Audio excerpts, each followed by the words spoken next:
The first time I smelled it, I was folding Julian's shirts. 43 years of marriage teaches you the scent of your husband's skin, the particular way his cologne mingles with the soap you buy, the faint trace of flour that never quite leaves his clothes from helping at the bakery. But this was different. This was jasmine and vanilla, sweet and young and completely foreign. I held the blue button down to my nose, breathing in this strange perfume that clung to the fabric like a secret. My hands trembled slightly as I set it down on our bed, the bed we'd shared for over 4 decades, where we'd whispered dreams and fears in the darkness, where we'd held each other through my mother's death and the year the bakery almost failed. Now it felt like I was standing in a stranger's bedroom. The late afternoon sun filtered through our lace curtains, casting shadows that seemed to move when I wasn't looking directly at them. I walked to the window and watched Julian in the garden below, pruning the roses I'd planted when we first moved here. His gray hair caught the light, and for a moment, he looked exactly like the man who'd carried me over this threshold all those years ago. But the shirt behind me held evidence of another woman's presence, and suddenly he seemed like a mirage, shimmering and insubstantial. I thought about calling out to him, asking him about the scent, but something held me back. Maybe it was the way he'd been working late so many evenings recently, or how he'd started showering the moment he came home, before even greeting me. Maybe it was a new phone he kept face down on the kitchen counter, or the way he'd begun humming songs I didn't recognize. Instead, I opened his dresser drawer. My fingers moved through his socks and underwear with the efficiency of decades, but my eyes were searching for something I couldn't name. At the back, wrapped in one of his old handkerchiefs, I found a small receipt. Chez Laurent, the French restaurant downtown that we'd never been to because Julian always said it was too expensive. The date was last Thursday, the night he'd said he was having drinks with his old firefighter buddies. The receipt was for 2 people. Expensive wine, appetizers, dessert. The kind of meal you share when you're trying to impress someone, when you're celebrating something special, when you're falling in love. I sat down heavily on the bed, the receipt trembling between my fingers like a leaf about to fall. The afternoon light had shifted, and the room felt colder now, as if winter had crept in through the walls. I could hear Julian whistling in the garden, that same unfamiliar melody, and I realized that the man I'd built a life with was becoming a stranger, one small secret at a time. The bakery had been my dream first. I'd started in our garage when Daniel was just a baby, mixing dough at dawn while the world slept, building something sweet from flour and hope. Julian had joined me later, after his knee injury forced him to retire early from the fire department. Together, we'd grown it into something beautiful, something that fed our community and sustained our family. But now, staring at this receipt for a dinner I'd never shared, I wondered what else he might be building without me. The jasmine scent seemed stronger now, as if it were seeping from the walls themselves, and I knew with a certainty that comes from loving someone too long and too well that my life was about to change in ways I couldn't yet imagine. I folded the receipt carefully and placed it back in the drawer, then walked downstairs to start dinner, carrying the weight of knowledge that felt heavier than all the bags of flour I'd lifted over the years. Outside, Julian's whistling continued, cheerful and oblivious, while inside, I began the careful work pretending everything was still the same. The pretending lasted exactly 3 days. 3 days of smiling when Julian walked through the door, of asking about his day and listening to lies wrapped in familiar words, of watching him check his phone with the quick, guilty motions of a teenager hiding something from his parents. On the 4th morning, while he showered, I did something I'd never done in 43 years of marriage. I looked through his phone. My hand shook as I scrolled through his messages, but not from nervousness, from rage. The messages were there, intimate and casual, stretching back months. Not to some stranger, not to some woman from his past, but to Allison, our daughter-in-law, the woman I'd welcomed into our family 5 years ago when she married our Daniel, the woman I'd taught to make my grandmother's bread pudding, the woman I'd trusted with the recipe for our bakery's signature cinnamon rolls. Can't wait to see you tonight, read one message from Julian. Juliet's working late at the bakery again. The way you looked at me during dinner on Sunday, Allison had replied. I could barely concentrate on the conversation. Soon, Julian had written just yesterday. Once everything with the bakery is settled, we can stop hiding. The bakery? My bakery. I scrolled further, my vision blurring with tears and fury, until I found what I was looking for. Documents, legal papers, transfer agreements. They weren't just having an affair. They were planning to steal everything I'd built. The shower was still running upstairs, Julian's voice echoing off the tiles as he sang another one of his new songs. I forwarded the most damning messages to myself, then deleted the sent items from his phone. My movements were methodical, precise, the way I measure ingredients for a perfect loaf of bread. But inside, I felt like I was crumbling, like dough that had been overworked and would never rise properly again. I thought about confronting them immediately. I pictured myself bursting into whatever hotel room they were meeting in, throwing open the door like an avenging angel with righteous fury blazing from my eyes. But then I remembered something my mother had told me when I was young and hot-tempered. "Juliet, honey, revenge is a dish best served when you've taken the time to perfect the recipe." By the time Julian came downstairs, freshly showered and smelling like the soap I'd bought him for Christmas, I had made my decision. I kissed his cheek good morning, poured his coffee into the mug our son had made him in middle school pottery class, and began planning the most important recipe of my life. "You're up early," Julian said, settling into his chair at our kitchen table, the same table where we'd fed Daniel as a baby, where we'd gone over the bakery's books every Sunday night for 20 years, where we'd celebrated anniversaries and birthdays and ordinary Tuesdays that had once felt precious. "Couldn't sleep," I said, which was true. "I keep thinking about the bakery, about making some changes." Something flickered in his eyes. Guilt, maybe, or calculation. What kind of changes? "Oh, just some restructuring. Maybe bringing in a partner, someone to help with the legal side of things." I watched his face carefully as I spoke. I was thinking maybe Allison could help. She has that business background. He coughed, nearly choking on his coffee. "Allison? I don't know if she'd be interested in that kind of work." "Really? I think she'd be perfect. After all, she's practically family." The irony wasn't lost on me, even as my heart was breaking. She was family in the worst possible way. She was sleeping with my husband, planning to steal my life's work, and I was sitting here discussing it over breakfast like we were talking about the weather. Julian recovered quickly, the way he always had an emergency's back when he was fighting fires. "I'll mention it to her," he said. "See what she thinks." "You do that," I said, buttering my toast with the same careful precision I was using to plan their destruction. "I'm sure she'll have some very interesting thoughts on the subject." After he left for his morning walk, which I now knew was really a morning phone call to his lover, I sat alone in my kitchen and let myself cry, but only for 5 minutes. I had work to do, and for the first time in months, I felt like I had a purpose again. They wanted to play games with my life, my marriage, my bakery. Fine. But they were about to learn that after 43 years of getting up at dawn to bake bread for this town, I knew something about patience, about precision, and about the difference between something that looks perfect on the surface and something that's rotten at the core. I picked up my phone and dialed a number I'd found online the night before. "Thompson Investigations." A gravelly voice answered. "This is Thomas. How can I help you?"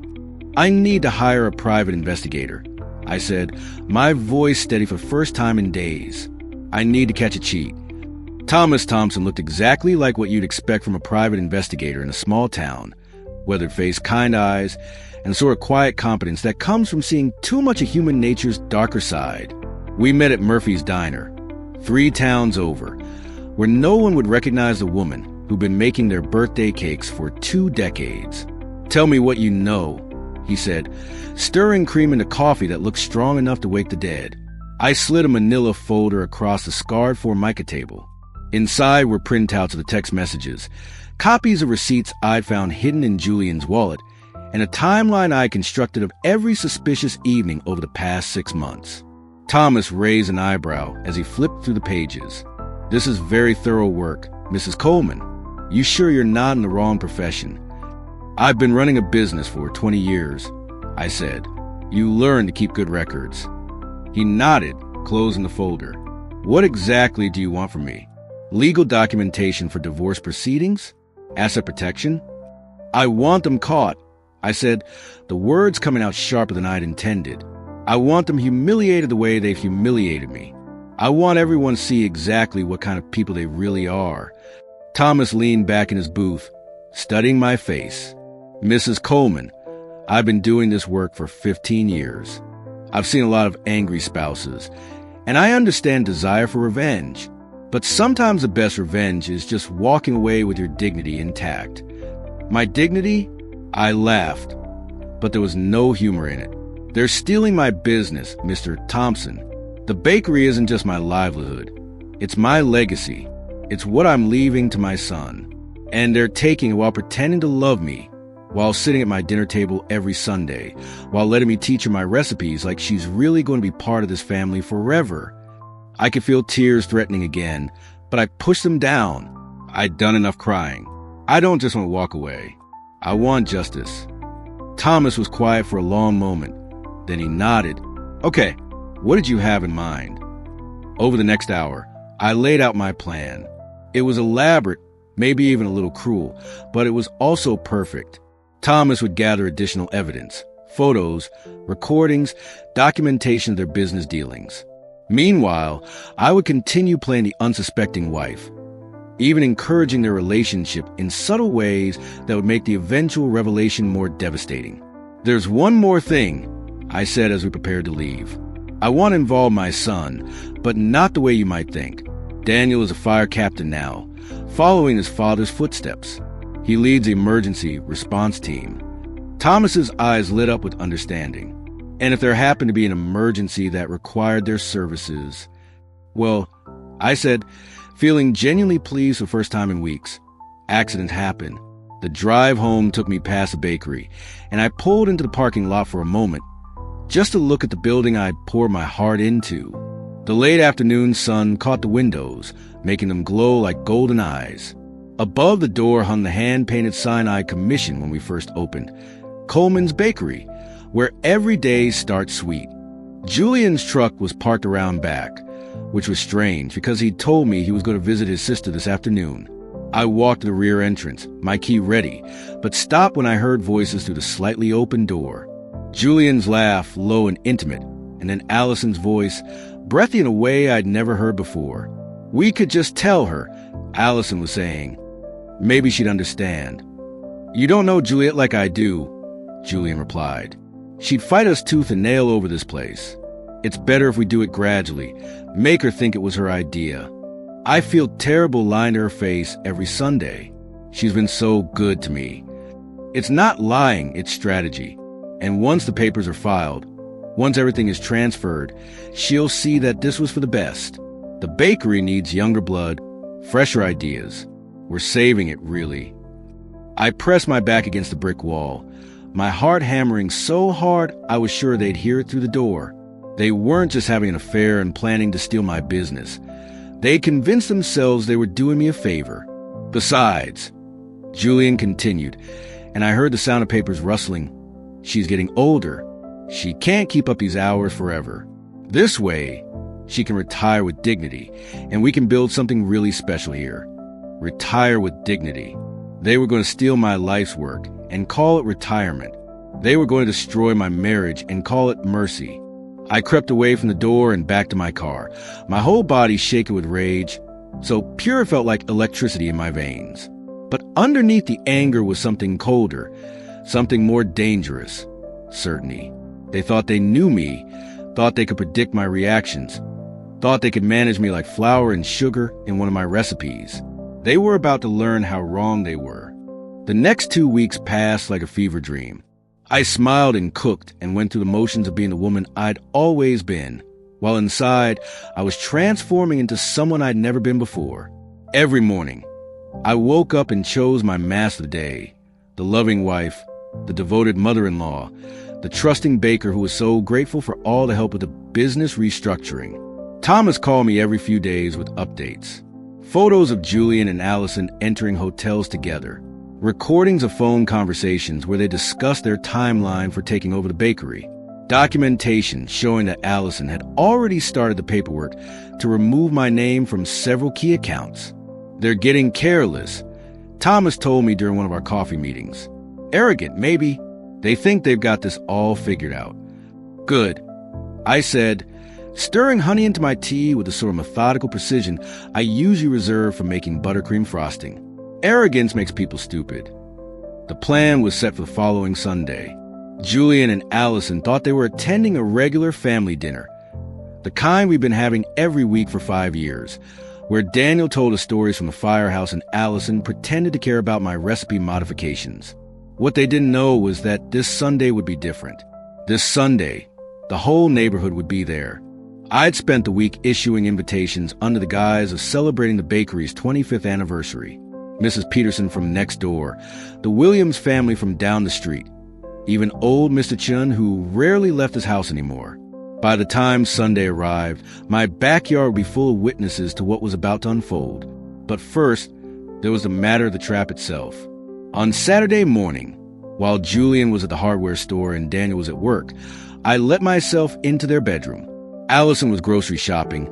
I knew because I'd suggested she pick up ingredients for her famous potato salad, the recipe she'd actually stolen from a cookbook I'd lent her years ago. I moved through their room like a ghost, touching nothing I didn't need to touch, leaving no trace of my presence except for the small modifications I made to their private space. A thin layer of industrial adhesive, the kind we use to repair broken mixing bowls at the bakery, carefully applied to surfaces they'd instinctively reach for in moments of passion.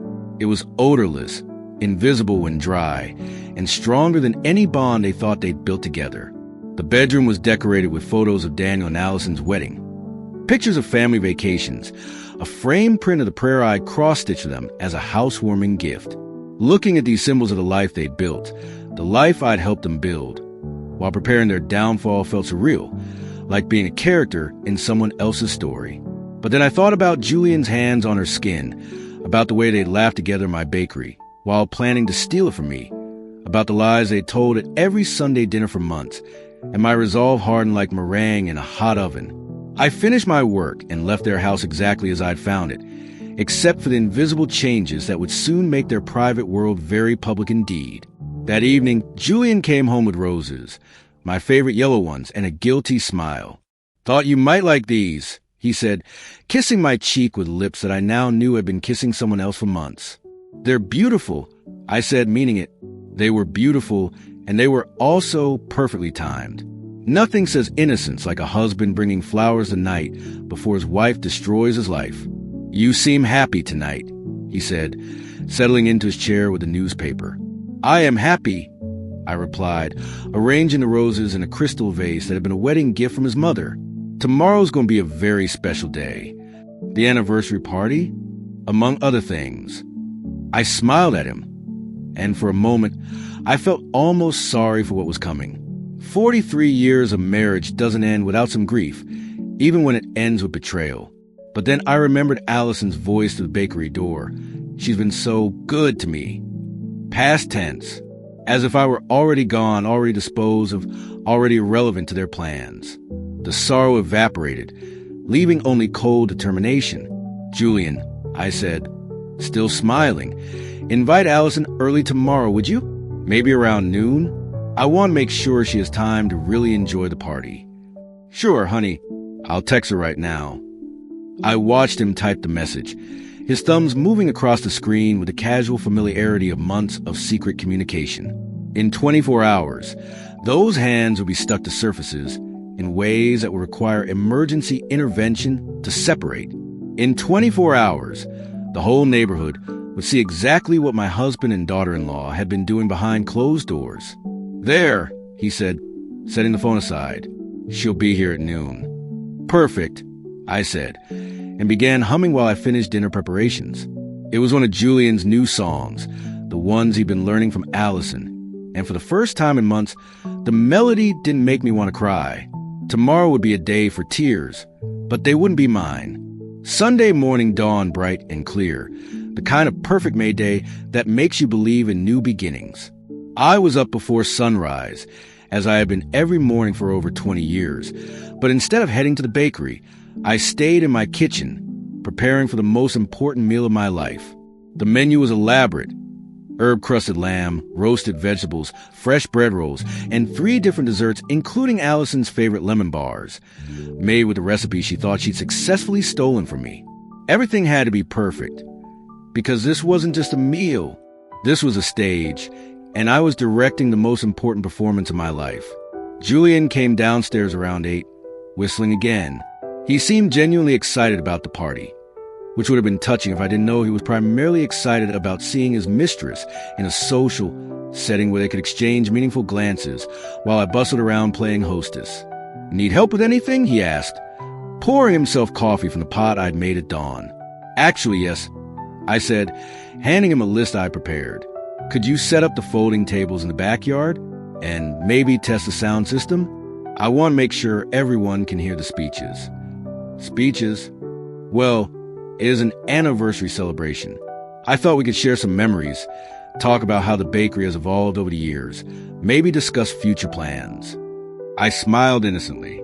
You know, the kinds of changes that are coming. Something flickered across his face, guilt or excitement. I couldn't tell which.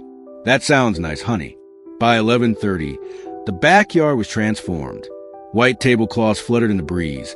Flower arrangements perfumed the air, and the portable sound system I'd rented sat ready to broadcast every word to the assembled crowd. Thomas had positioned himself at the hedge line between my yard and the Petersons, his camera ready but hidden. Daniel would arrive any moment, along with his emergency response team, ostensibly for a community relations visit I'd arranged, but really to be on hand for what was coming. At exactly noon, Allison arrived. She looked beautiful, I had to admit. Young and fresh in a sundress that showed off her figure, her blonde hair catching the sunlight as she walked across my lawn, carrying a bottle of expensive wine. For a moment, seeing her approach with that bright smile, I almost lost my nerve. Then I remembered the text messages, the stolen recipes, the legal documents hidden in her purse that would have transferred my life's work into her name. "Juliet!" she called out, embracing me with what seemed like genuine warmth. "Everything looks absolutely gorgeous. You've outdone yourself." "Thank you, sweetheart. You know how much these celebrations mean to me." I hug her back, breathing in that jasmine perfume that had started this whole journey. "I'm so glad you could be here for this special day." "I wouldn't miss it," she said, and the irony was so thick I could have served it for dessert. The guests began arriving. Neighbors and friends, people from the community who'd been buying my bread and pastries for decades. Mrs. Peterson brought her famous deviled eggs. The Williams family came with their 3 children, who immediately commandeered the swing set Daniel had played on as a boy. Even Father McKenna from St. Mary's showed up, blessing the gathering with his presence and his notorious appetite for anything involving sugar. Daniel arrived with his team around 1 o'clock, just as I was putting the finishing touches on the buffet table. He looked handsome in his dress uniform, every inch the fire captain he'd worked so hard to become. When he hugged me, I held on a little longer than usual.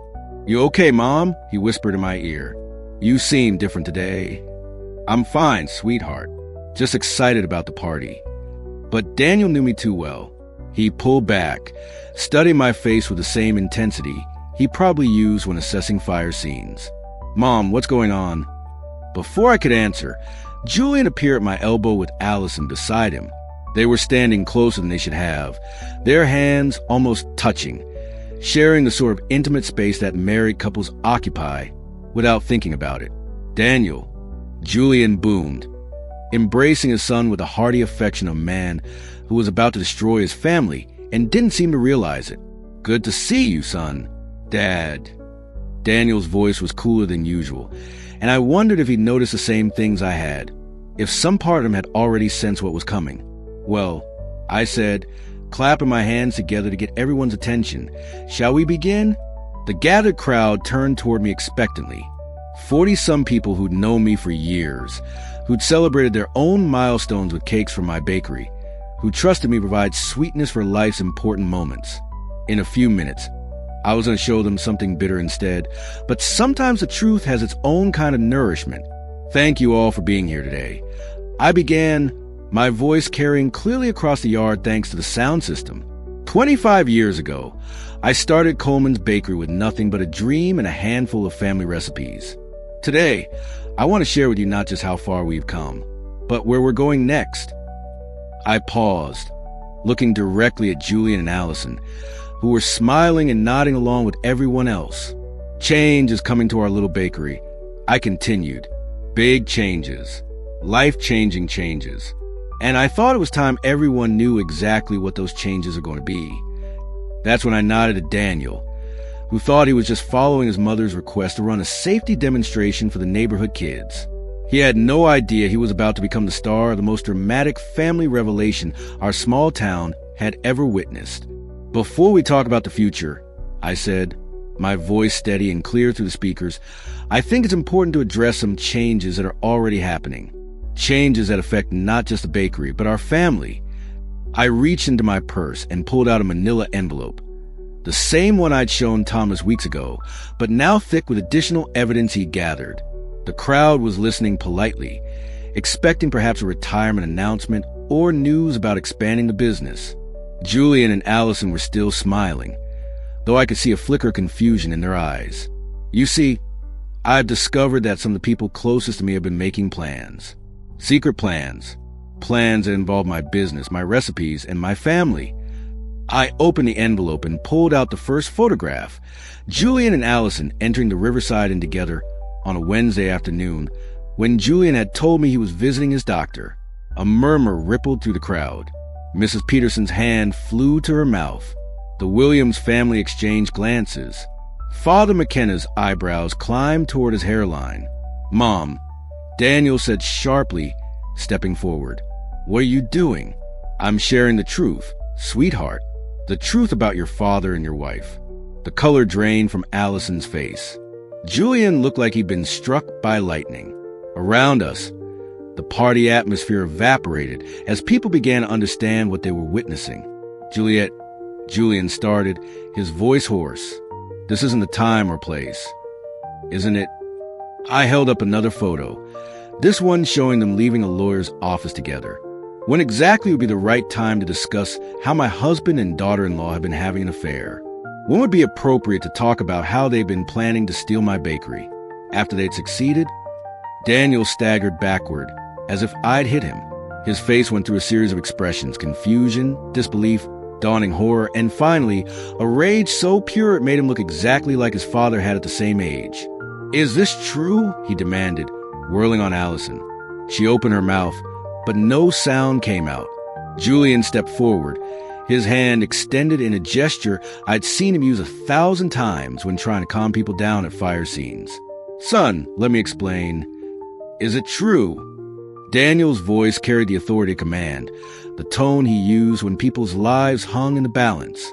Allison began to cry, which was answer enough, but I wasn't finished. There's more, I said, pulling out copies of the legal documents Thomas had photographed. They'd been working with a lawyer to transfer ownership of the bakery. My bakery, the one I built from nothing while your father was off playing hero with his fire department buddies. The gathered crowd was completely silent now, riveted by the drama unfolding before them like a soap opera come to life. Some were already pulling out their phones, and I realized that by evening, this would be all over social media, shared and reshared until everyone in 3 counties knew what had happened in Juliet Coleman's backyard. Good. That was exactly what I wanted. But here's the thing about secrets, I continued, my voice gaining strength with each word. They have a way of trapping the people who keep them, and my husband and daughter-in-law are about to learn that lesson firsthand. I pulled out my phone and dialed Daniel's direct number. His phone buzzed, and he answered automatically, his training taking over even in his shock. Emergency Services, Captain Coleman speaking.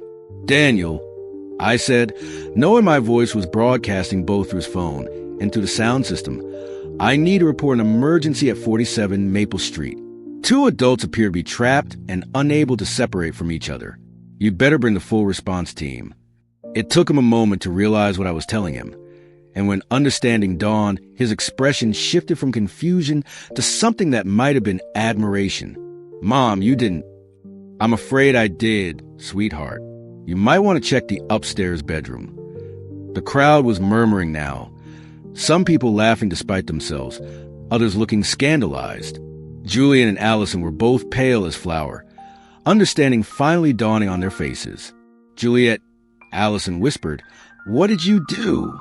"What you two have been doing to me for months," I replied calmly. I laid a trap. That's when they panicked. Allison grabbed Julian's hand, and they ran toward the house, pushing through the crowd of neighbors who parted like the Red Sea to let them pass. I could hear their feet pounding up the stairs, and then, a moment later, raised voices and what sounded like furniture being moved around frantically. Should I actually call for backup? Daniel asked, and for the first time all day, I heard something like amusement in his voice. "Oh, yes," I said. "This is going to require professional intervention." 5 minutes later, we heard the first shouts from upstairs. Julian's voice, cursing in language I hadn't heard since his firefighting days. Allison screaming something about her hair being stuck to the headboard. The sound of someone trying to open a door that wouldn't budge. Daniel was already on his radio, calling for his team with a professionalism that would have made me proud under different circumstances. "This is Captain Coleman requesting immediate response to 47 Maple Street. We have 2 adults requiring extraction assistance. Bring the emergency adhesive solvent and maybe some bolt cutters."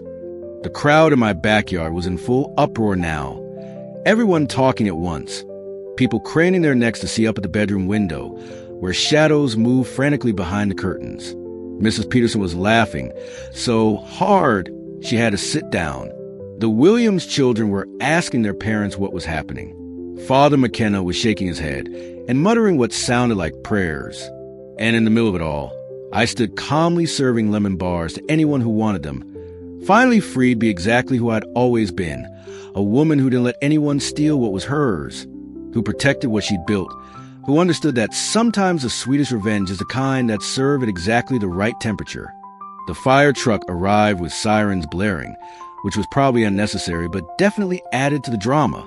Daniel's team consisted of 4 other firefighters, all of whom I'd fed at various community events over years. They looked professional and serious until Daniel briefed them on the situation, at which point I saw several of them struggling not to smile. "Mrs. Coleman," said Mike Rodriguez, one of Daniel's lieutenants, "we're going to need you to explain exactly what we're dealing with here." I handed him a glass of iced tea and smiled sweetly. Industrial adhesive, the same kind we use to repair equipment at the bakery. I may have applied it liberally to several surfaces in the upstairs bedroom. And the subjects are my husband of 43 years and my daughter-in-law, who have been having an affair and planning to steal my business. I said it matter-of-factly, like I was describing the weather. Mike nodded gravely, but I could see his mustache twitching. "We'll need to access the scene." "Of course." Daniel has a key. By this time, the shouting from upstairs had reached a fever pitch. We could hear Julian demanding that someone call the police, Allison crying that she couldn't move her left arm, and what sounded like someone trying to break down the bedroom door from the inside. Daniel led his team into the house, and the rest of us waited in the backyard like spectators at the world's most unusual sporting event. Mrs. Peterson had appointed herself as my unofficial guardian, shooing away neighbors who came too close while I maintained my position behind the dessert table. "Juliet," she said quietly, "I have to ask, how long have you been planning this?" 2 weeks, I replied, cutting another slice of anniversary cake. "Ever since I found the text messages." "And you're not worried about legal consequences?" I considered this. Thomas had assured me that what I'd done was technically trespass and property damage, but nothing that would result in serious charges, especially given the circumstances. Mrs. Peterson, they were stealing my life's work. They were making a mockery of my marriage and my family. Sometimes a little property damage is worth it. She nodded approvingly. "Harold always said you had steel in your spine." From upstairs came the sound of power tools and professional voices calling out instructions. "Careful with that solvent. It'll eat through skin if you're not careful." "Can you lift your left shoulder?" "No, don't pull, you'll make it worse." "Ma'am, I need you to stop screaming. We're professionals." 20 minutes later, Daniel emerged from the house looking like he'd been through a war zone. His uniform was disheveled, his hair was messed up, and he was carrying what looked like pieces of a lampshade. "Mom," he said, accepting the glass of water I handed him, "I need you to know that in 15 years of emergency response, I have never seen anything like what's in that bedroom." "That bad?" "They're stuck to each other, to the bed, to the nightstand, and somehow to the ceiling fan. I don't even want to know how that happened. He paused, looking at me with something between admiration and horror. Mom, you turned their love nest into a spider web. Is that what we're calling it? I asked mildly. The crowd erupted in laughter, and even Daniel cracked a smile despite himself. But then his expression grew serious again. They're asking for you. Are they now? Dad wants to talk. Allison is, well, she's hysterical, but she keeps saying your name. I looked around at the faces watching me. Neighbors who'd known me for decades. People who'd celebrated their children's birthdays with my cakes. Who'd trusted me to provide sweetness for their most important moments. Now they were seeing another side of me entirely. And surprisingly, most of them seemed to approve. I suppose I should go up, I said, untie my apron with the same deliberate care I use when removing bread from the oven. Mrs. Peterson, would you mind watching the dessert table? It would be my honor, she replied. The walk upstairs felt longer than usual. Each step weighted with the magnitude of what I'd done and what was about to happen. I could hear voices from the bedroom, my bedroom, the room where Julia and I had shared 43 years of marriage, and the sound of equipment being used to separate two people who thought they could outsmart the woman who'd been feeding this community since before they knew what love was. The door was propped open, and the scene inside was exactly what I'd hoped for, and more surreal than I'd imagined. Julian was sitting on the edge of the bed, his shirt stuck to the headboard behind him. His left hand adhered to what used to be my jewelry box. Allison was beside him, her sundress twisted and torn, her hair cemented to the pillowcase, tears streaming down her face as a firefighter carefully applied solvent to free her right wrist from the nightstand. They both looked up when I entered, and the expressions on their faces were worth every moment of planning, every sleepless night, every tear I'd shed in secret. Juliet, Julian said, and his voice was smaller than I'd ever heard it. I can explain. Can you? I moved into the room, careful not to step on the adhesive residue that littered the floor. Because I've been trying to understand for weeks now. I've been wondering what I did wrong, what I failed to give you. What made you think it was acceptable to destroy our family and steal my life's work? It wasn't supposed to happen this way. Allison sobbed. We never meant for you to get hurt. Really? Then how exactly was it supposed to happen? Were you planning to wait until after you'd stolen my bakery to tell me you were sleeping with my husband? Or were you just going to let me figure out when the legal papers came through? Mike Rodriguez looked up from his work. Mrs. Coleman, we're going to need about 10 more minutes to get them separated safely. The adhesive has bonded with fabric and skin. Take your time, I said. We have a lot to discuss. Julian tried to lean forward, but was held in place by his shirt. Juliet, please. I know how this looks, but it looks like my husband and daughter-in-law got themselves stuck together while having an affair in my bedroom. I interrupted. How else should it look? We were going to tell you, Allison whispered. After everything was settled with the bakery, we were going to explain everything. Ah, yes, the bakery. My bakery.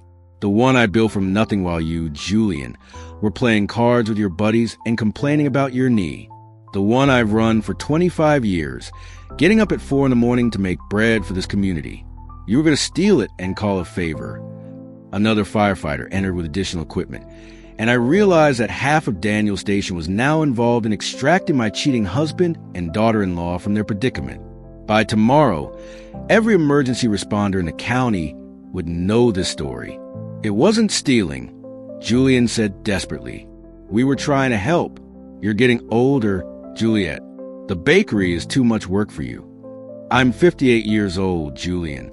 I'm not dead, but you could retire comfortably. We were going to make sure you were taken care of. I laughed, and the sound was sharp enough to cut glass. Taken care of?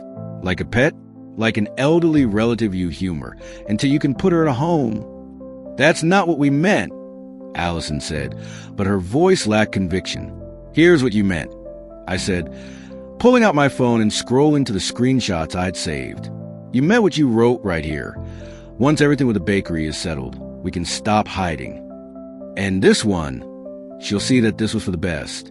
The bakery needs younger blood, fresher ideas. I read their words back to them in the same tone I use for reading recipes, clinical and precise. You meant to erase me from my own life and convince yourselves you were doing me a kindness. Daniel appeared in the doorway, surveying the scene with professional assessment. How much longer? He asked his team. Maybe 5 more minutes, Mike replied. The hair situation is complicated. Daniel nodded, then looked at his wife with an expression I'd never seen before. Not anger, exactly, but a complete absence of the love that used to light up his face when he saw her. Allison, he said quietly, I want you to know that papers will be filed tomorrow. Divorce papers. I've already spoken to a lawyer. She started crying harder, but Daniel just turned and walked away. My son, who'd inherited his father's sense of justice, but learned from watching me how to protect what mattered most. Daniel, wait. Julian called out, but our son was already gone. Well, I said, settling into the chair by the window, the same chair where I used to sit and read, while Julian got dressed for work in the mornings of our early marriage. I think that went about as well as could be expected. The extraction took another hour. By the time Mike Rodriguez's team had safely separated Julian and Allison using industrial solvent, heat application, and what appeared to be a small jackhammer, most of the party guests had gone home, though a dedicated few remained to help clean up and, I suspected, to witness the final act of the drama. Julian and Allison were finally free, but they looked like they'd been through a natural disaster. His shirt was in tatters, her dress was beyond salvation, and both of them had patches of red, irritated skin where the adhesive had been removed. They sat on opposite sides of the bed, not looking at each other, while Daniel's team packed up their equipment. Ma'am, Mike said to me as he prepared to leave, for future reference, industrial adhesive is not recommended for domestic situations. I'll keep that in mind, I replied. Also, your son asked me to tell you that he's proud of you. He said you'd understand what that meant. After the firefighters left, the house fell into an uncomfortable silence. Julian and Allison remained upstairs, presumably trying to figure out how to face the world after being literally unstuck by the emergency services. I went back to my kitchen, my sanctuary, the place where I'd always felt most like myself, and began the familiar ritual of cleaning up after a party. Thomas Thompson appeared at my back door around 6 o'clock, grinning like he'd just witnessed the best show of his career. Mrs. Coleman, he said, accepting the cup of coffee I offered him. In 15 years of investigation work, I have never seen anything like what happened here today. Was it too much? I asked, genuinely curious about his professional opinion. It was perfect, completely insane, probably illegal, definitely unforgettable, and absolutely perfect.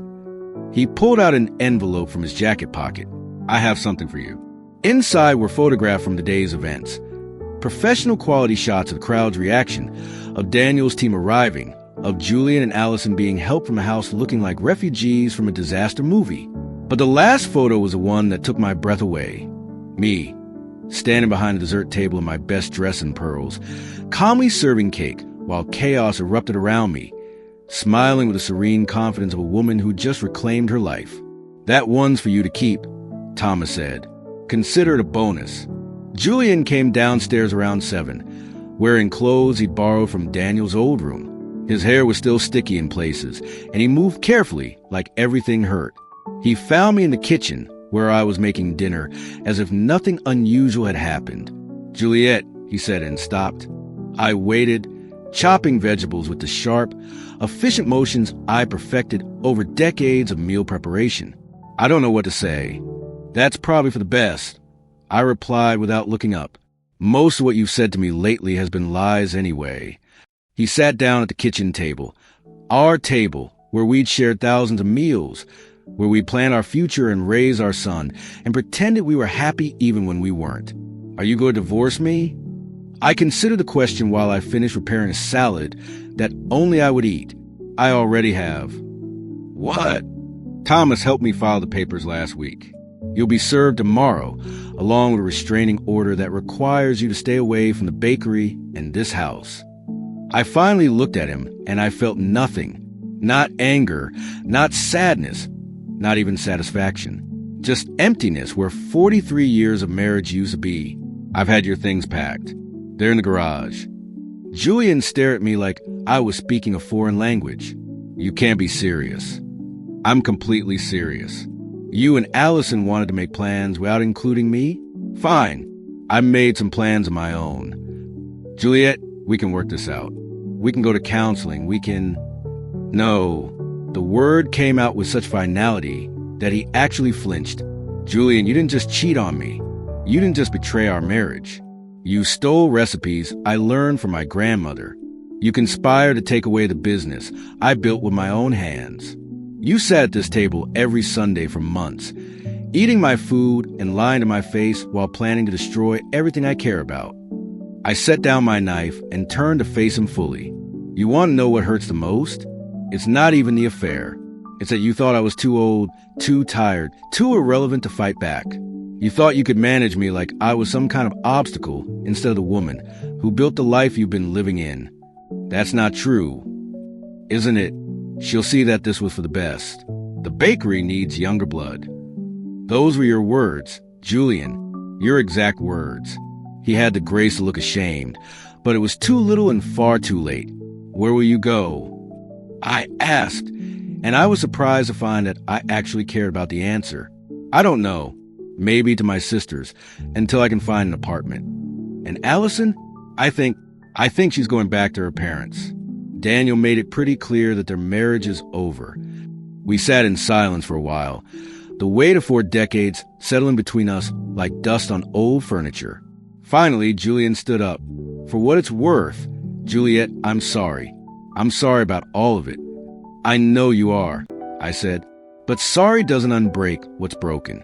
Sorry doesn't give me back the months I spent wondering what was wrong with me, why my husband had stopped loving me. I never stopped loving you.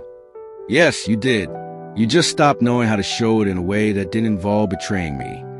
After he left, I finished making my solitary dinner and ate it at the kitchen table while the sun set through the windows. The house felt bigger without him in it, but not empty, different, full of potential instead of secrets. Daniel called around 9. Mom, how are you holding up? I'm fine, sweetheart. How are you? Angry, hurt, proud of you for fighting back, even if your methods were unconventional. I smiled. Did I embarrass you? Are you kidding?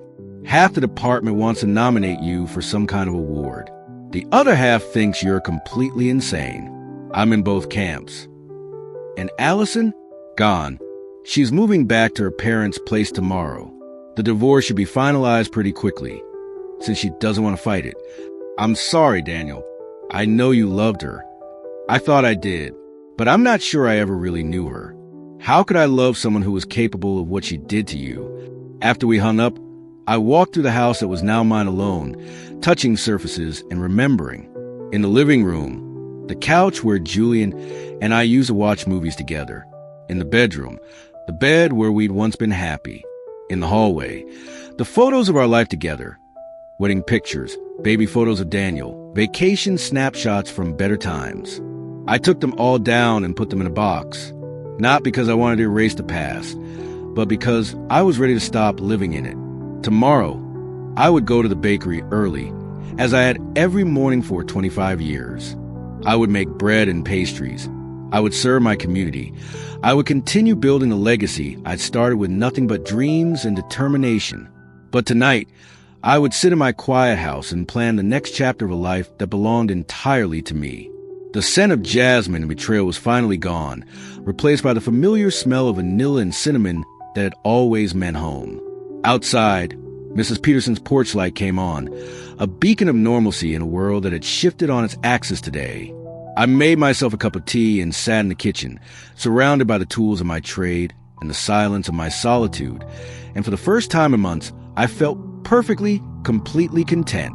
3 months later, I was up at 4 a.m. as usual, but everything else had changed. The bakery hummed with new energy, the morning routine seasoned now with the knowledge that every loaf of bread I made, every cake I decorated, every decision I implemented belonged entirely to me. Daniel had insisted on changing the locks after Julian left, and something about the weight of the new keys in my hand felt symbolic. These weren't keys to a life I shared with someone who betrayed me. They were keys to a future I was building one day at a time. The morning ritual remained the same.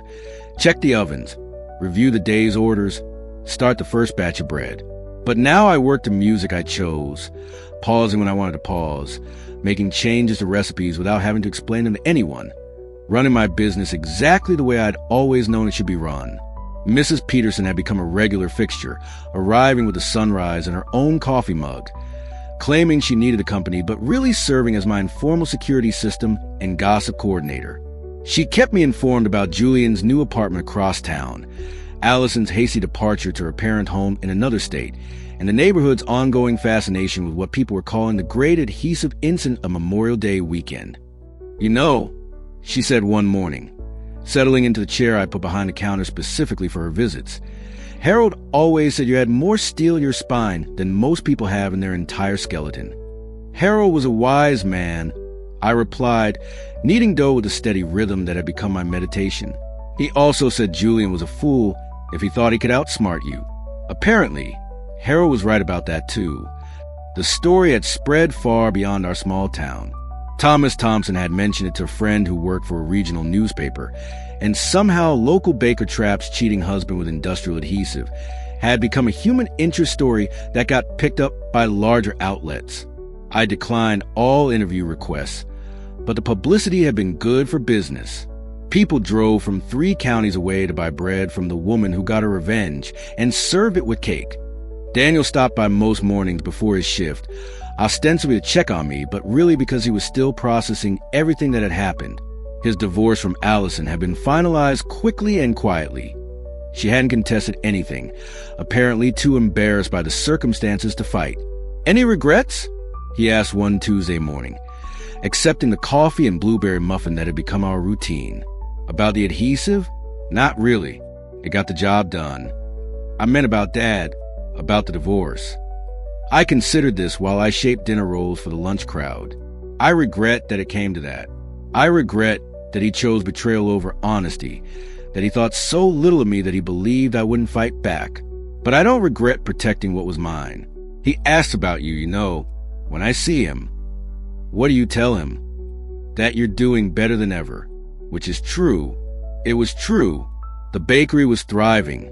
My relationship with Daniel had deepened into something more honest and adult, and I discovered that I actually enjoyed living alone. No one left dishes in the sink. No one changed a radio station when I was listening to something I liked. No one made plans for my time without consulting me. There were lonely moments, certainly. Evenings when I found myself sitting 2 places at the table out of habit, or reaching for the phone to call Julian about something funny Daniel had said, only to remember that those conversations belonged to my old life. But the loneliness felt clean, like the sharp cold of winter air rather than the suffocating weight of living with lies. Thomas Thompson had become an unexpected friend, stopping by weekly to check on me and, I suspected, to sample my latest creations. He'd never married, he told me, because his work had made him too cynical about human nature. "But watching you handle your situation," he said one afternoon over coffee and apple pie, "that restored some of my faith. Not many people have the courage to blow up their entire life in order to save it. I didn't blow up my life. I corrected him. I blew up the lies that were suffocating it. There's a difference."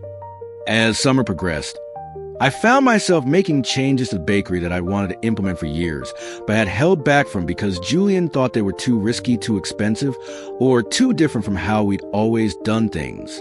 New ovens that baked more evenly, a expanded seating area where customers could enjoy their pastries with coffee, a catering menu that showcased the more elaborate skills I developed but rarely had the chance to use. The business grew. I hired 2 part-time employees, Sarah, a recent culinary school graduate with innovative ideas, and Mrs. Chun, who turned out to have a natural talent for cake decorating. For the first time in years, I felt like I was building something again, rather than just maintaining what already existed. Julian tried to contact me a few times, leaving voicemails that I deleted without listening to them completely. Daniel said he'd gotten a job at a hardware store and was seeing a counselor, trying to understand how he'd made such catastrophic choices. I felt nothing about these updates, not satisfaction, not pity, not lingering anger. He'd become a character in a story I used to live in, relevant to my past, but irrelevant to my present. One morning in late August, I was experimenting with a new bread recipe when the bell above the door chimed. I looked up to see a woman about my age, well-dressed but nervous, clutching a purse like it was a lifeline. "Are you Juliet Coleman?" she asked. "I am. How can I help you?" "I'm Margaret Stevens. I heard about what happened with your husband, about how you handled it." She glanced around the bakery, taking in the warm lighting, the display cases full of beautiful pastries, the obvious success of the place. "I was wondering if I could ask you some questions." I poured her a cup of coffee and listened to her story. Her husband of 30 years had been having an affair with his secretary, the most cliched betrayal in the world, she said with bitter humor. She discovered it 2 weeks ago and had been paralyzed by indecision since then. "Everyone tells me I should just leave quietly," she said. "Take half of everything and start over. But I don't want to leave quietly. I want him to face consequences for what he's done." I looked at this woman, this stranger who'd driven 50 miles to ask advice from someone she'd read about in a newspaper, and saw myself from 4 months ago, lost, angry, and desperate for someone to tell her that fighting back was acceptable. "What consequences do you want?" I asked. "I want him to be embarrassed the way he's embarrassed me. I want people to know what kind of man he really is. I want him to lose something that matters to him." "And what matters to him?" "His reputation. He's a city councilman, very concerned with his image in the community." I smiled, remembering the satisfaction of watching Julian and Allison emerge from my house in front of half the neighborhood. "Have you considered making your knowledge public in a controlled way?" We talked for an hour. I didn't give her specific advice. Every situation was different, and what had worked for me might not work for her. But I shared what I'd learned, that planning was essential, that documentation was powerful, that sometimes the most effective revenge was simply refusing to suffer in silence. After she left, I realized something had shifted in me. I wasn't just a woman who'd survived betrayal. I was a woman who'd transformed it into something useful. Margaret Stevens wouldn't be the last person to seek me out, I suspected. There were a lot of women out there who'd been told that quiet dignity was their only option when the people they trusted decided to destroy their lives. That evening, I sat on my back porch with a glass of wine, watching the sunset paint the sky in shades of orange and pink. The house behind me was quiet, but not empty, full of my things arranged exactly how I wanted them. The bakery would open tomorrow as it had every day for 25 years, but now it represented something different. Not just a business, but proof that a woman could build something from nothing and protect it from people who thought they could take it away. My phone buzzed with a text from Daniel. "Dinner Sunday? I'll bring dessert from the new place downtown. Unless you think they can compete with you." I smiled and typed back, "They can try, but I've got 40 years of secret recipes they'll never figure out." The jasmine scent was long gone, replaced by the smell of the roses I'd planted in the spring. My roses chosen by me, tended by my hands alone. Tomorrow, I would get up before dawn and make bread for my community, as I had for decades. But tonight, I would sit in the gathering darkness of my reclaimed life and listen to the sound of my own contentment, as rich and satisfying as perfectly proofed dough. Some stories end with forgiveness. Some end with reconciliation. But the best stories I'd learned end with a woman standing in her own kitchen, surrounded by the tools of her trade and the silence of her sovereignty, finally free to be exactly who she'd always been underneath all the compromises. The greatest victory, I discovered, wasn't the revenge itself. It was in the moment you stopped asking permission to protect what was yours and started living as if you deserved to keep it. It was in signing your name to divorce papers with steady hands, then stepping out onto your own front porch and breathing air that belonged entirely to you. That night, I slept better than I had in years and woke up ready to make something beautiful. Juliet's journey teaches us that betrayal, while devastating, doesn't have to define us. It can transform us. Her story reveals 3 powerful truths about resilience and self-respect. First, trust your instincts. That jasmine perfume wasn't just a scent. It was intuition speaking. When something feels wrong in your relationship or business, don't ignore those warning signs.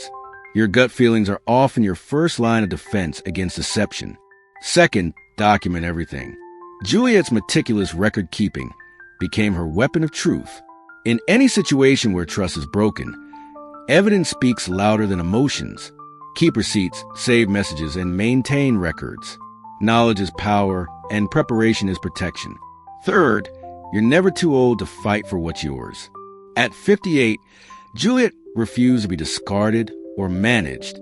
She didn't accept the narrative that she was too old or should retire quietly.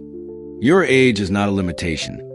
It's experience, wisdom, and strength accumulated over decades.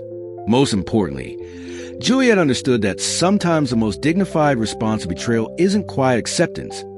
It's strategic action. She didn't just get mad. She got smart. She planned, executed, and reclaimed her power. Remember, you built your life, your business, your relationships with your own hands. You have every right to protect them, and you're never too late to start over stronger than before. Thank you for watching the video. Please comment with number 1 to let me know you have watched the whole video. Please like the video, subscribe to the channel, and turn on the notification bell to always receive new videos as soon as possible.